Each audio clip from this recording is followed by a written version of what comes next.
Okay, they're rinsed, as you can see. No more water. I let the buckwheat kind of sit in a bowl because the slime actually runs off kind of slow, if you can see.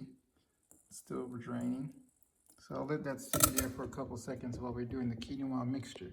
Now you can mix grains, it's not a big deal, but I like to do, lately I've been doing just one grain mixtures, one grain and then my extra ingredients. Now, as far as ingredients, I have a full recipe for this type of mixture with pancakes, really nice. However, I don't use it often because I don't have the money to purchase some of those ingredients. So I try to keep it simple, and honestly, I kind of like simple. Simple is better. It tastes better for some reason to me, as your taste buds get used to it. However, so what we have here is quinoa. You already know that. What we have here is golden flaxseed. Now, we're not going to make this a video about the benefits of flaxseed. I highly suggest you research it because it's very beneficial to the body. It's anti-cancerous, it's anti-inflammatory to my understanding, if I'm not mistaken. It has omega-3s, which is good for the brain.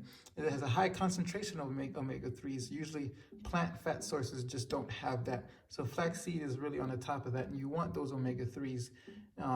You don't want to get it from fish sources, which is what most people get it from. And omega-3s have been linked to, I believe, better joint health. I'm not sure about the cardiovascular health. However, these are very good for your body. I highly suggest you consume flax seeds if you don't more often. And then, of course, some Himalayan sea salt. Now, the ratio that I have here, if I'm not mistaken, is 2.5 cups of quinoa, 1/4 a cup of flaxseed. You could do a 1/2 cup. I did a 1/4, and then you can also add 1 teaspoon of salt. For me, it looked really like a lot of salt, but I guess when you put it in a big mixture, it won't be that much. You want to have a little bit of salt. It always brings out the flavor of the bread that you're going to make. Now, we're going to throw this in the blender. I don't have a lot of space here or multiple hands, so I'm going to kind of put this in the blender and come back. Quite a bit of quinoa in here, as you can see. I think I put more than I should have. So I'm going to actually leave some for the next mixture. And we'll figure out the ratio a little bit better on the fly. I'm going to put my flaxseed and salt. And the important part, not so important, but you really want to understand how much water you're going to use. I don't have this down to like measurements. However, I do try to put enough water so that the blender can blend it. Now, you don't really need much more than that. So I'm going to add some water and then show you what it looks like in a second. Here, I think I put a little bit more than I want to, but because I'm using flax seeds, it'll be okay. But basically, I made it to the point where the water is barely covering the quinoa. That's where you want it. You don't want too much water because they've already soaked in water. As you can see, the quinoa grains are nice and plump. They've already soaked in water from the soak, so they're going to have water already. So to add too much, it'll just make it a very watery substance.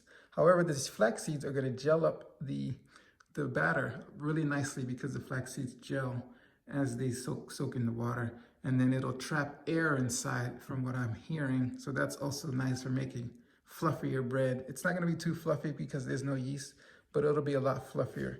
Anyway, we're going to get to the next part, which is blending. Now, this blender is really loud, so I don't think it's worth it to leave the video on. So I'm going to blend here. I'm going to come back and then show you the consistency of the batter. See, it was kind of thinner than I'd like, so I did add the rest of the quinoa. We're going to blend again and see what happens. It's thick now. I like it like this. As you can see, it pours pretty quickly, but not too fast. And as time goes on, it'll actually get thicker because of the flax seeds that are in there. I didn't put too much flaxseed. However, because of the flaxseed, it will get thick over time. Sometimes I like to let it sit and let it thicken up, but I'm just going to get going because I have a lot of stuff to do today. So what I like to do is, I'm going to give you a bonus here. And the bonus is we're going to have bread as well as waffles, okay? So we're going to work on the bread first. I'm going to show you how that works out, and then we'll touch on the waffles.